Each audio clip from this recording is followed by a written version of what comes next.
कालाबाजारी करते रंगे हाथ पकड़ा गया भारतीय जनता पार्टी का नेता। भाजपा नेता के ठिकाने पर पुलिस ने मारा छापा। कोल्ड ड्रिंक्स गोदाम में चल रहा था शराब का धंधा। पुलिस ने मारा छापा, बीजेपी नेता पर कसा शिकंजा। खबर से भारतीय जनता पार्टी में फैली सनसनी, भारी बवाल। सदमे में पीएम मोदी, गृह मंत्री अमित शाह। मोदी सरकार की इज्जत को बचाने के लिए गोदी मीडिया ने छुपा दी खबर। अगर आप भी गोदी मीडिया का विरोध करते हैं तो लाइक कीजिए इस वीडियो को और चैनल को सब्सक्राइब करने के बाद घंटी बजाना बिल्कुल ना भूलें। बढ़ते हैं पहली खबर की तरफ। भाजपा नेता नीलेश राय के ठिकाने पर छापेमारी। कोल्ड ड्रिंक्स गोदाम में चल रहा था शराब का धंधा। छापे में 7 गिरफ्तार, मुखिया फरार। दरअसल देखा गया पोल्सन रोड स्थित भाजपा नेता नीलेश राय उर्फ नीलेश मुखिया के कोको कोला एजेंसी के गोदाम में बुधवार रात शराब पार्टी चल रही थी। नीलेश समेत कई लोग वहां मौजूद थे। इस दौरान दीघा पुलिस ने छापेमारी कर दी। पुलिस ने गोदाम में जाम छलका रहे नीलेश के मैनेजर पंकज कुमार, निजी बॉडीगार्ड गुरमुख सिंह, स्टाफ वारिस दिलीप राय, अखिलेश कुमार, नीरज कुमार और रोहित कुमार को गिरफ्तार कर लिया। किसी ने नीलेश को पुलिस आने की सूचना दे दी, जिससे वे फरार हो गया। पुलिस ने गोदाम से शराब की 16 बोतलें, 3 खाली बोतलें, प्लास्टिक के 10 खाली गिलास, 8 मोबाइल फोन, 4 हैंड वॉच और 1130 रुपए बरामद किए। नीलेश अपने इलाके का मुखिया रह चुका है।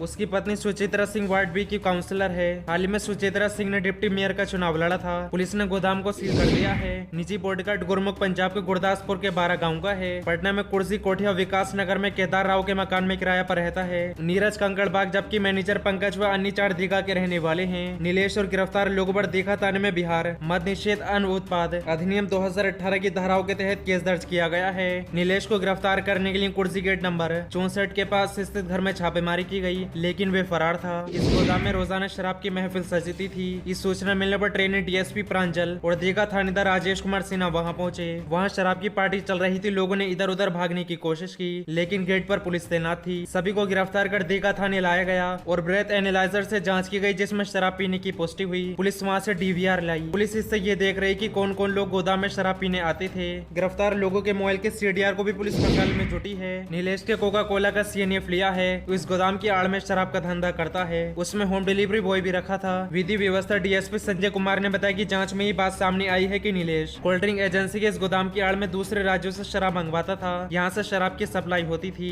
दंड अधिकारी की मौजूदगी में पुलिस ने गोदाम को सील कर दिया है। हाल के महीने में पटना में किसी परिसर से शराब बरामद होने का ये पहला गोदाम है जिसे सील किया गया है। चर्चा है कि 1 माह पहले नीलेश ने पुलिस को सूचना देकर अपने विरोधी गुट के एक व्यक्ति को शराब पार्टी करते गिरफ्तार करवाया था। तब से विरोधी गुट नीलेश के पीछे लगा था। कहा जा रहा है कि विरोधी गुट का एक व्यक्ति कुछ दिनों से नीलेश के साथ उठ बैठ रहा था। उसी ने सूचना दी और पुलिस ने छापेमारी कर दी। बढ़ते हैं अगली खबर की तरफ। बीजेपी सांसद सुब्रमण्यम स्वामी ने चीन के मुद्दे को लेकर फिर से केंद्र सरकार पर साधा निशाना। पूछा, मोदी सरकार में सच्चाई को स्वीकार करने की हिम्मत है या नहीं। दरअसल केंद्र में सत्ताधारी दल भारतीय जनता पार्टी के वरिष्ठ नेता और राज्यसभा सांसद सुब्रमण्यम स्वामी ने एक बार फिर से चीन के मुद्दे को लेकर केंद्र की नरेंद्र मोदी सरकार पर जमकर निशाना साधा। अपनी सरकार से सवाल पूछते हुए स्वामी ने कहा कि चीन ने हमारी जमीन पर कब्जा किया। ये सच मानने का दम मोदी सरकार में है या नहीं। बीजेपी सांसद सुब्रमण्यम स्वामी ने अपने ट्वीट में लिखा, चीन पहले यहाँ पर आक्रमण कर चुका है, कुछ हजार वर्ग किलोमीटर पर कब्जा कर चुका है, टाउनशिप, सड़कें और निगरानी चौकियां बना चुका है और हम जानते ही नहीं है। कोई आया नहीं। क्या मोदी सरकार इस सच्चाई को स्वीकार करने की हिम्मत कर रही है या देश को 1962 की तरह चीन से अधिक अपमान सहना होगा। इससे पहले भारतीय जनता पार्टी के सांसद ने पश्चिम बंगाल के मुख्यमंत्री ममता बनर्जी से मिलने के बाद मोदी सरकार के रिपोर्ट का ट्वीट करके निशाना साधा था। भाजपा सांसद ने अपने ट्वीट में कहा था, अर्थव्यवस्था फेल, सीमा सुरक्षा फेल, विदेश नीति अफगानिस्तान की कामयाबी, राष्ट्रीय सुरक्षा पेगासस एनएसओ, आंतरिक सुरक्षा अंधकार में कश्मीर। सरकार की नाकामियों पर तंज कसते हुए उन्होंने पूछा है कि इस सब के लिए जिम्मेदार कौन है। सुब्रमण्यम स्वामी। बता दें कि भाजपा के राज्यसभा सांसद सुब्रमण्यम स्वामी आर्थिक नीतियों को लेकर लगातार मोदी सरकार के आलोचक रहे हैं। वो अपनी पार्टी की सरकार होते हुए भी लगातार इस पर बोलते और लिखते रहे हैं। उन्होंने अलग अलग मंचों से लगातार ये कहा है कि देश में जो आर्थिक नीतियां मौजूद सरकार लेकर चल रही है